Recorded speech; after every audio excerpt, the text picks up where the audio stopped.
नमस्ते। Welcome to Keetu's divine touch. आज के इस वीडियो में हम डिस्कस करने वाले हैं कि एरीज एसेंडेंट में लॉर्ड्स कैसे डिसाइड होंगे। तो यहाँ पर आप देख सकते हैं, स्लाइड है, पावर पॉइंट प्रेजेंटेशन आपके साथ शेयर किया है। तो आप देख सकते हैं कि यहाँ पर एरीज लग्न की कुंडली ड्रॉ की गई है। जो फर्स्ट हाउस में एरीज है तो हम इसे कहेंगे एरीज एसेंडेंट। अब ये 12 राशियां हैं, 12 घर हैं। इन घरों के मालिक हैं। कौन सी राशि बैठी है उसके बेस पे घर का मालिक डिसाइड होता है। जैसे पहले घर में बैठी हुई है फर्स्ट राशि, है ना। जैसे पहले घर में बैठी हुई है एरीज राशि, तो इसे काल पुरुष कुंडली भी कहा गया है। अभी हम स्टडी कर रहे हैं एरीज एसेंडेंट, आपको प्रैक्टिस करना है बाकी के 12 एसेंडेंट्स। फॉर एग्जाम्पल, अगर टॉरस एसेंडेंट होगा तो वहां पे हाउस नंबर 1 में 2 नंबर की राशि आएगी। तो ये घर का स्वामी वीनस हो जाएगा, ये घर का स्वामी मर्क्यूरी हो जाएगा। इस तरह चौथे नंबर घर का स्वामी हो जाएगा सूर्य। यहाँ पर आप देखेंगे चौथा नंबर राशि आ रही है कर्क कर्क, तो यहाँ पर जो स्वामी है वो मून आ रहा है। तो जैसे जैसे आपके एसेंडेंट्स चेंज होंगे वैसे वैसे आपके घर के लॉर्ड्स भी चेंज होंगे। तो एरीज एसेंडेंट में पहला जो घर है वो एरीज मंगल ने ले लिया। एरीज का जो लॉर्ड है वो मंगल है, मतलब इस घर का जो लैंडलॉर्ड है वो मंगल है। इस टॉरस का जो लैंडलॉर्ड है वो वीनस है। जेमिनी का है मर्क्यूरी। इनको ऐसे ही दो अल्फाबेट्स में लिखते हैं। कैंसर को लिखते हैं मून। लियो को जो लॉर्ड है वो होगा सन। वर्गो का होगा मर्क्यूरी। और लिब्रा का होगा वीनस। स्कॉर्पियो का मंगल। सेजिटेरियस का जुपिटर। 10 और 11 शनि को दिया हुआ है। और 12वें घर का स्वामी होगा गुरु। तो राशि के हिसाब से हमने घर के लॉर्ड्स बता दिए कि पहले घर का स्वामी कौन है, मंगल है। दूसरे घर का स्वामी कौन है, टॉरस है, वीनस है। तीसरे घर का स्वामी जेमिनी, क्योंकि जेमिनी राशि है। अगर यहाँ कुछ और राशि होती, जैसे यहाँ आप देखिए टॉरस एसेंडेंट, यहाँ पे 4 नंबर राशि आ गई तीसरे घर में, तो हम कहेंगे तीसरे घर का स्वामी चंद्र है। टॉरस में चौथे घर का स्वामी सूर्य होगा। यहाँ पर पांचवे का सन है, छठे का वर्गो मर्क्यूरी है। आगे देखें तो सातवें का लिब्रा है। ओके, आठवीं का जो है वो है मंगल, और आठवीं का स्कॉर्पियो के साथ प्लूटो भी आ जाता है। और फिर नाइन्थ का आ जाता है सेजिटेरियस, जो है उसका लॉर्ड होगा जुपिटर। मीनिंग इस घर को जुपिटर रूल करेगा, और जुपिटर कहीं भी हो सकता है कुंडली में। अगर करियर देखेंगे एरीज वालों का तो हमेशा शनि के बारे में सोचेंगे। अगर इनकम देखेंगे एरीज वालों का तो हमेशा शनि के बारे में सोचेंगे। अक्वेरियस, क्योंकि यहाँ 11 नंबर की राशि आ गई है। 12 नंबर ले लिया पाइसेस ने। और क्योंकि पाइसेस गुरु की राशि है तो इस घर को संभालने का जो कारोबार है वो गुरु ने ले लिया है। इस तरह से हमें हर घर का स्वामी पता होना चाहिए। आगे हम समझते हैं कि ये काल पुरुष कुंडली है। जब भी एरीज एसेंडेंट होगा तो उसे काल पुरुष कुंडली कहेंगे, क्योंकि ओरिजिनल कुंडली है और फिर बाकी बाद में बने हैं। सिंपल वे याद रखना है कि पहले और आठवें घर का स्वामी मंगल एरीज एसेंडेंट में, और दूसरे और सातवें घर का स्वामी शुक्र। ओके, और तीसरे और छठे घर का स्वामी, यहाँ पर शायद मिस हुआ है, हाँ यहाँ पे है, 3 और 6 का स्वामी मर्क्यूरी। चौथा सिंगल होगा मून। पांचवा सिंगल होगा सन। छठा यहाँ पर हो गया, सातवां यहाँ शुक्र का हो गया, सेकेंड एंड सेवन। एट्थ भी हो गया। नाइन्थ जो होगा वो होगा जुपिटर का। 9 and 12 इज जुपिटर। 9 नंबर राशि, 12 नंबर राशि जुपिटर का हो गया। 10 और 11 सैटर्न का हो गया। तो अभी ग्रहों के स्वामी लिखे हैं बेस्ड ऑन राशिस। अभी हम आगे देखते हैं कि इनको इजी वे कैसे है याद करने का। आपको हमेशा ऐसे लिखना है तो आपको जल्दी ऐसे याद पड़ जाएगा। बीच के 4 और 5 सिंगल सिंगल, 4 मून आपको याद पड़ गया है, 5 सूर्य आपको याद पड़ गया है, 3 और 6 एक साथ मिल गया है मर्क्यूरी को। और फिर यहां से ऐसे लेना है, 2 और 7 मिल गया है वीनस को। 8 और 1 नंबर राशि मिल गई है मंगल को। और 9 और 12 यहां से भी ऐसे कंबाइन करना है गुरु को। और 10 और 11 जो है वो मिल गया है सैटर्न को। तो अगर ऐसे आप लिखकर याद करेंगे तो आपको जल्दी याद पड़ जाएगा।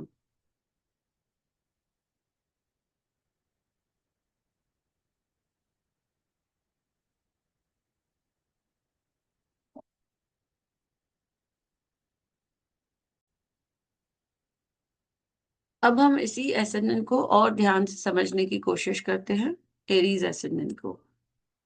एरीज एसेंडेंट में 12 घरों को हमने स्टडी किया था। अब जो हमने हर राशि का स्वामी देखा, जैसे एरीज में फर्स्ट हाउस का स्वामी मिला मंगल। ये मंगल की खूबियां किसके अंदर जाएंगी? ये मंगल की खूबियां आपके पर्सनालिटी में जाएंगी, क्योंकि फर्स्ट हाउस पर्सनालिटी को रिप्रेजेंट करता है। तो ये एरीज चार्ट है, राइट। 3 4 5 6 7 8 9 10 11 12। और अगर आपको याद होगा, हाउसेस में हमने कहा था कि फर्स्ट हाउस रिप्रेजेंट्स स्वयं, आपका व्यक्तित्व, आपका पर्सनालिटी रिप्रेजेंट करता है। पहले घर में राशि बैठ गई है मेष, उसका स्वामी है मंगल। ये आपके बारे में बात करता है। आपके अंदर कौन सी क्वालिटीज हैं? आप साहसी हो, आप ऊर्जावान हो, आप ईमानदार हो, आप जिद्दी हो, आप स्वतंत्र हो, आप आवेगी हो, आप आत्मविश्वासी हो, आप नेता की जैसी आपकी पर्सनालिटी है, शारीरिक रूप से आप बहुत मजबूत हो। तो इस तरह से फर्स्ट हाउस हमेशा आपके बारे में बताएगा। और मंगल क्योंकि आपका स्वामी है, तो आपको ये ऊर्जावान बनाएगा, साहसी बनाएगा, राइट। अब हम आते हैं हाउस नंबर 2 पर। हाउस नंबर 2 में हमें पता है राशि कौन सी आई है?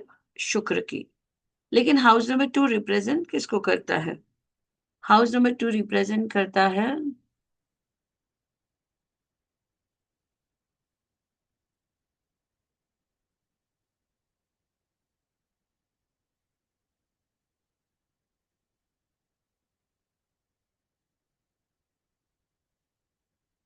हाउस नंबर 2 रिप्रेजेंट करता है धन को, परिवार को, और वाणी के गुण। इससे क्या होगा? हमें पता है हाउस नंबर 2 में वृश्चिक राशि है और उसका स्वामी है शुक्र। हाउस नंबर 2 आपके धन के बारे में बताता है। तो कंक्लूजन ये निकलता है कि आपका धन स्थिर रहेगा।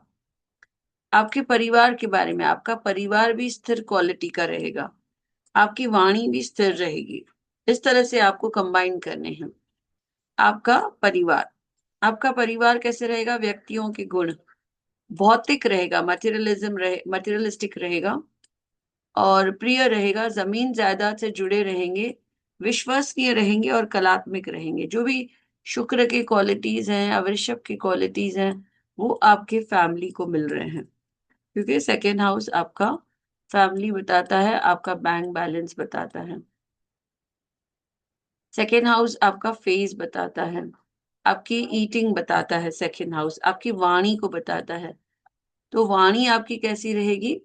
You will talk more about materialistic things. आप जमीन जायदाद के बारे में ज्यादा बातें करोगे, आप विश्वास के बारे में ज्यादा बात करोगे, आप कला के बारे में ज्यादा बात करोगे, आपका धन स्थिर रहेगा, आपको पारिवारिक सुख मिलेगा और आपकी वाणी बहुत मधुर रहेगी, शुक्र के जैसा। नेक्स्ट आता है थर्ड हाउस। थर्ड हाउस क्या रिप्रेजेंट करता है? ट्राई टू रिकलेक्ट, क्या रिप्रेजेंट करता है third house? Third house represent करता है आपका साहस, आपका संचार, कम्युनिकेशन, आपका छोटा भाई बहन।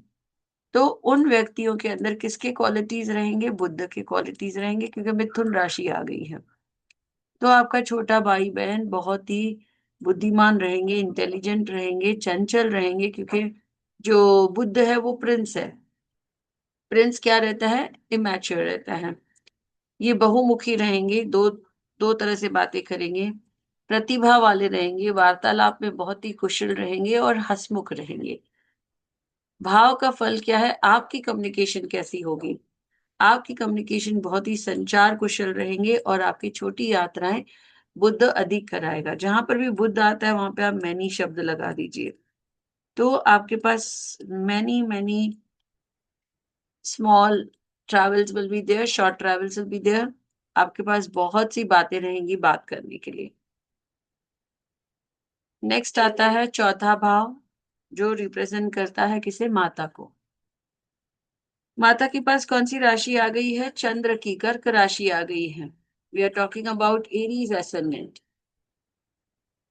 एरीज एसेंडेंट में आपका पहला घर आया है मंगल का, एरीज का, और चौथा घर आया है माता का। 1 4 7 10 इन चारों घरों को कहा गया है केंद्र। ओके, इनको केंद्र कहा गया है, 1 4 7 10 घर को। अब आता है चौथा घर है कर्क राशि का, और चौथा घर माता, और हमारा घर, प्रॉपर्टी कैसे रहेगी, व्हीकल, घर का सुख, व्हीकल, घर में शांति। जब तक चंद्र यहाँ पर है तो घर पर शांति बहुत रहेगी। माता कैसी रहेगी, माता पोषण करने वाली, बहुत ही इमोशनल रहेगी, बहुत ही सेंसिटिव रहेगी, सारी चंद्र की खूबियां माता में रहेंगी। ये भावुक रहेंगी, सेंसिटिव रहेंगी, परिवार के प्रति समर्पित रहेंगी। इनके पास सहज ज्ञान युक्त होगा, ये सहज ज्ञान युक्त वाली होंगी और घरेलू होंगी। आपको माता का स्नेह बहुत मिलेगा क्योंकि मून वहां आया है, और आपका जो घर है वो भी पॉजिटिव होगा, आपको डोमेस्टिक हैप्पीनेस मिलने वाली है। पांचवा घर जो हम देखते हैं वो होता है बच्चे का, लवर का, इंस्टेंट न्यूज का, सडन मनी का, पांचवा घर। तो पांचवे घर को हम देखेंगे बुद्धि का, संतान का, और प्रेम का। ये रूल होता है सूर्य से। आपकी संतान कैसी होगी, संतान आत्मविश्वासी होगी। आपका लवर कैसे होगा, आपका लवर रचनात्मक होगा, गर्वित होगा, उदार होगा, नेतृत्व होगा, क्षमता वाला होगा, सूर्य की क्वालिटीज वाला होगा, गुड लुकिंग होगा, उसका नेम फेम बहुत होगा, उसके पास रिस्पेक्ट बहुत रहेगी, वो लीडर रहेगा। सारी सूर्य की क्वालिटीज आ गए संतान, बुद्धि और प्रेम में। आपकी बुद्धि भी तेज रहेगी सूर्य की जैसा, आपकी संतान अच्छी होगी, और आपका संतान का भाग्य भी अच्छा होगा। नेक्स्ट हम देखते हैं 6 नंबर राशि जो है रोग ऋण शत्रु। वहां पर अगर हम देखते हैं तो कन्या राशि बुध की राशि आ गई है, परफेक्शनिस्ट की राशि आ गई है। मीनिंग आपके शत्रु कैसे रहेंगे, शत्रु रहेंगे छिद्रान्वेषी, आलोचनात्मक, विस्तार उन्मुख, चालाक रहेंगे मर्क्यूरी के जैसा, परफेक्शनिस्ट रहेंगे, छोटे से छोटी गलती आपकी ढूंढेंगे, तार्किक रहेंगे, बहुत अच्छा वो आपसे बहस करेंगे, कम्युनिकेशन में वो अच्छे रहेंगे। और क्योंकि यहाँ पर शत्रु का राशि बुध है, शत्रु बुध के जैसा होगा, और रोग भी होंगे मर्क्यूरी के जैसे, जैसे मर्क्यूरी के रोग होते हैं ईएनटी, ये भी हम डिस्कस करने वाले हैं, हर छठे घर में कौन सी बीमारियां आ रही हैं। शत्रु रोग और सेवा, आप सेवा भी करेंगे, और क्योंकि मर्क्यूरी राशि है, आपको शत्रु पर विजय भी प्राप्त होगी, और आपका स्वास्थ्य भी सामान्य रहेगा।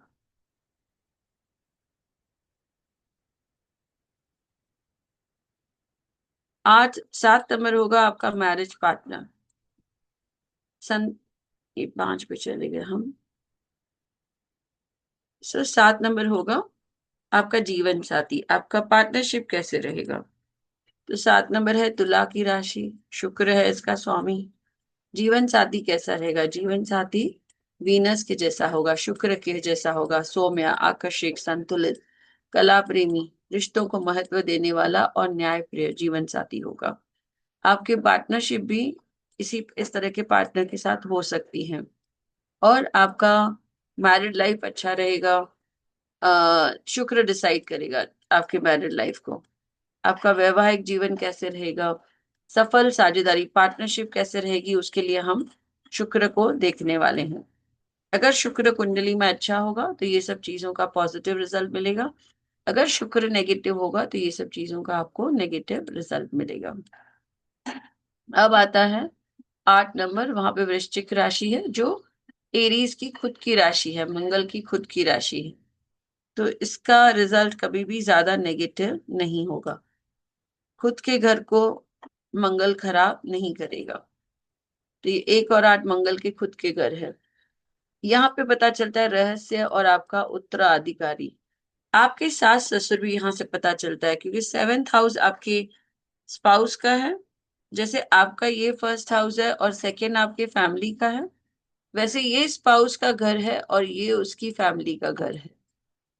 ये आपका छोटा भाई बहन है, ये आपके स्पाउस का छोटा भाई बहन है, क्योंकि वाइफ का तीसरा घर है या हस्बैंड का तीसरा घर है। तो आपके ससुराल कैसे होंगे वो 8वें भाव से पता चलता है।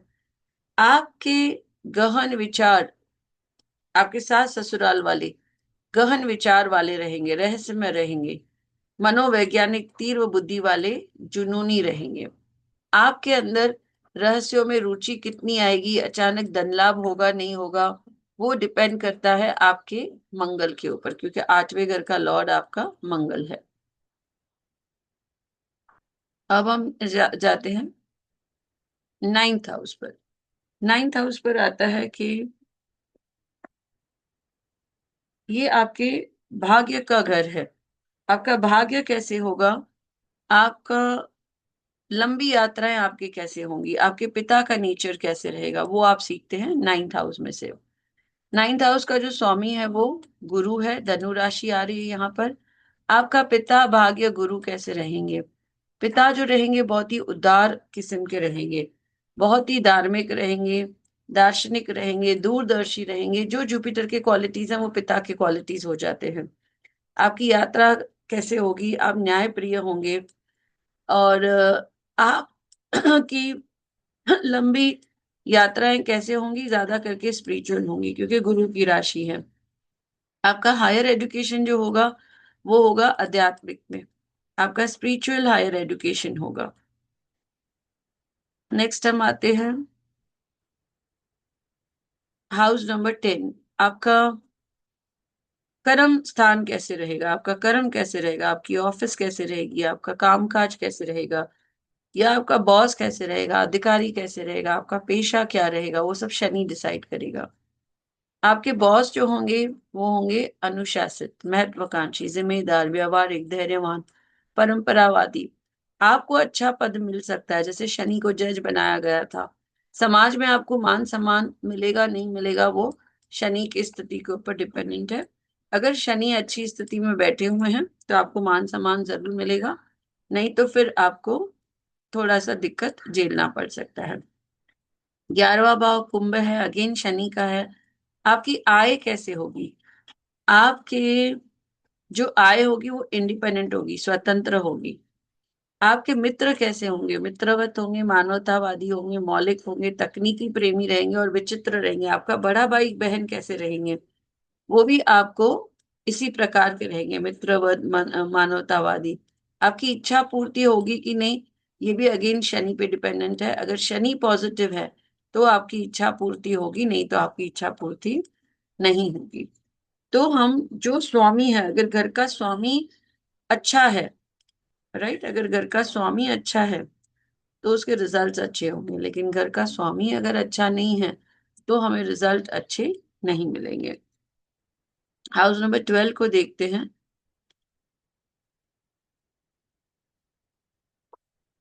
हाउस नंबर 12 को व्यय का घर है, नुकसान करने वाला घर है। तो कौन यहाँ पे नुकसान करेगा, गुरु यहाँ पे नुकसान करेगा। गुरु को डिपार्टमेंट दिया गया है कि जाओ इनका खर्चा करवा के आओ। तो मीन राशि गुरु व्यय का है, विदेश का है, मोक्ष का है। जब भी गुरु एक्टिवेटेड होगा वो शायद आपको अब्रॉड भी भेज देगा। आपके गुप्त शत्रु फिलोसोफर रहेंगे, गुरु के जैसा रहेंगे। आपके शत्रु दयालु रहेंगे, भावुक रहेंगे, कल्पनीशील रहेंगे, गुप्त रहेंगे, आध्यात्मिक भी हो सकते हैं, भ्रमित भी हो सकते हैं। आपकी विदेश यात्रा हो सकती है 12वें भाव से।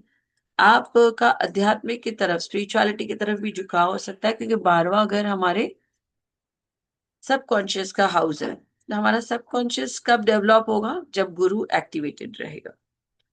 तो अभी के लिए आपको सिर्फ यही याद रखना है, पहले भाव में पर्सनालिटी कौन डिसाइड कर रहा है, पर्सनालिटी। बैंक बैलेंस कौन डिसाइड कर रहा है, पार्टनर कौन डिसाइड कर रहा है। और ये क्वालिटीज आपको अप्लाई करते जाने हैं, इसको बोलते हैं ब्लैंक चार्ट प्रिडिक्शन। अभी हमने प्लैनेट्स इंसर्ट नहीं किए हुए हैं, हमें प्लानिट भी डालकर उनके घरों के क्वालिटीज को और विस्तार से जानना है।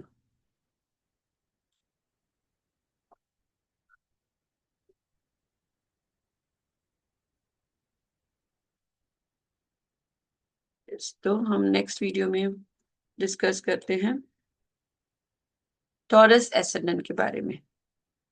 Thank you.